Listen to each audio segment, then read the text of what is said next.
जय श्री कृष्णा। महाकाल एस्ट्रोलॉजी में आप सबका बहुत बहुत स्वागत है। जिन्होंने भी हमारे चैनल को सब्सक्राइब किया उनको धन्यवाद, और जिन्होंने अभी तक नहीं किया मैं उनसे रिक्वेस्ट करूंगी कि वो हमारे चैनल को ज़रूर सब्सक्राइब करें। आज हम जिस विषय पे बात करेंगे वो है न्यूमरोलॉजी, अंक शास्त्र या संख्या शास्त्र। आज हम जिस नंबर के बारे में बात करने जा रहे हैं वो है नंबर 3। तो चलिए जानते हैं मूलांक 3 के बारे में। जब भी किसी जातक या जातिका का जन्म होता है, किसी भी महीने की 3, 12, 21 या 30 तारीख को, तो वो मूलांक 3 के अंतर्गत आते हैं। अब जानेंगे मूलांक 3 के कुछ गुण, कुछ दोष कैसे होते हैं, क्या करना पसंद करते हैं, इनका करियर कहाँ जाकर सेटल होता है। जब देवगुरु बृहस्पति अच्छे गुणों से परिपूर्ण होते हैं तो इनके जीवन में कैसा असर होता है, और अगर देवगुरु बृहस्पति कहीं ना कहीं इनकी कुंडली में अच्छी अवस्था में नहीं होते तो फिर इनके जीवन में क्या कठिनाइयाँ आती हैं। तो मैंने देवगुरु बृहस्पति क्यों कहा, क्योंकि नंबर 3 के जो अधिपति ग्रह हैं वो है देवगुरु बृहस्पति। तो जिनका भी नंबर 3 या 3 तारीख, 12 तारीख, 21 तारीख या 30 तारीख को जन्म हुआ है वो मूलांक 3 के अंतर्गत आते हैं, जिनके अधिपति बनते हैं देवगुरु बृहस्पति। तो आइए चलिए जानते हैं मूलांक 3 के लोग कैसे होते हैं। तो ये होते हैं एडवेंचरस, बहुत ज़्यादा एडवेंचर करना पसंद होता है इन्हें।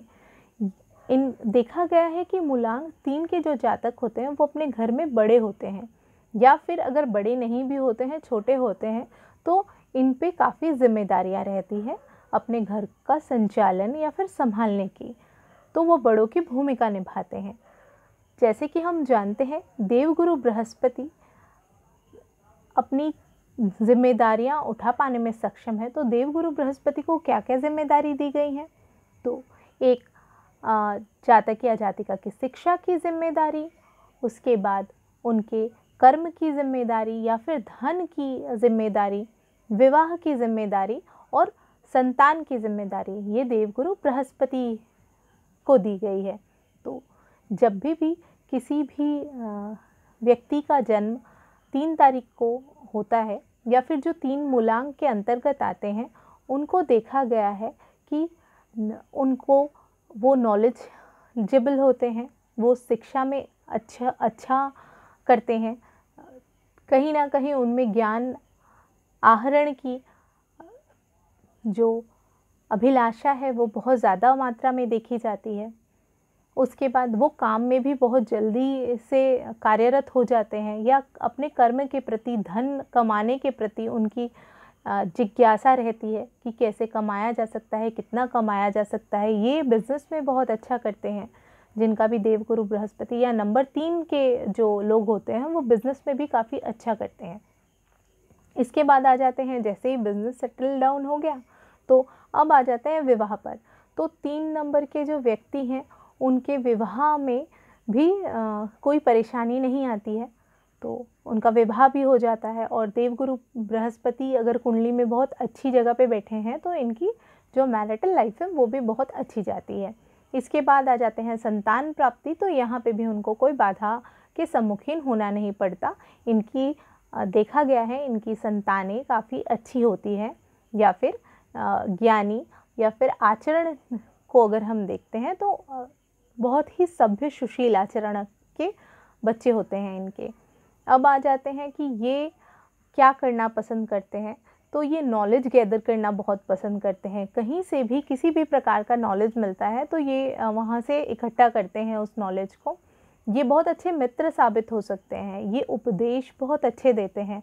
अगर इनके पास कोई आता है किसी भी समस्या को लेकर तो ये कभी भी उनको मिसगाइडेड नहीं करेंगे, कभी मिसगाइड नहीं करेंगे ये लोग। ये इनसे जितना भी बन पड़ेगा उसे सही मार्गदर्शन देंगे।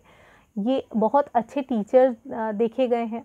किसी भी कॉम्पिटिटिव एग्ज़ाम्स की तैयारी अगर आप इनसे करवाते हैं तो ये बहुत अच्छे शिक्षक हैं, ये बहुत अच्छे धर्मगुरु बन सकते हैं, ये बहुत अच्छे पुरोहित हो सकते हैं। 3 नंबर के जो जातक होते हैं ये हमेशा जिज्ञासु रहते हैं।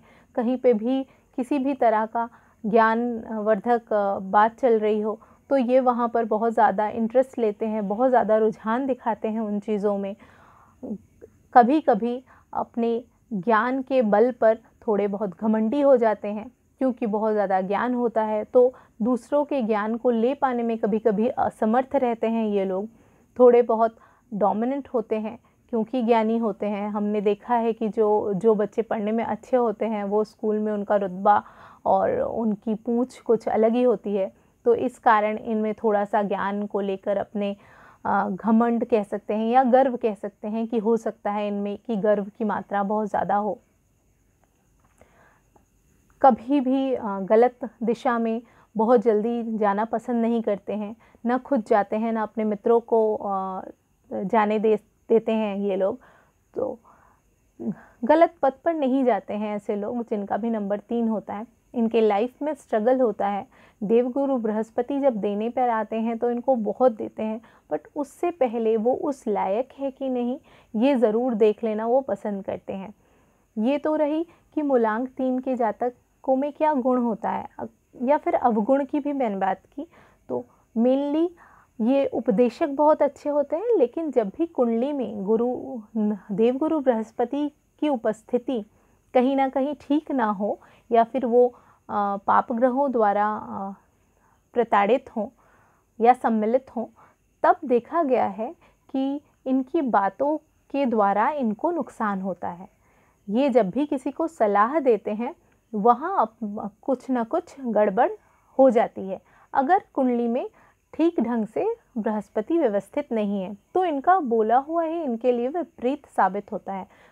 तब इनको बिना पूछे सलाह नहीं देनी चाहिए। अगर जिनका भी मूलांक 3 है और उनके कुंडली में बृहस्पति देव वक्री हैं तो इनको बिना पूछे कभी भी सलाह नहीं देनी चाहिए।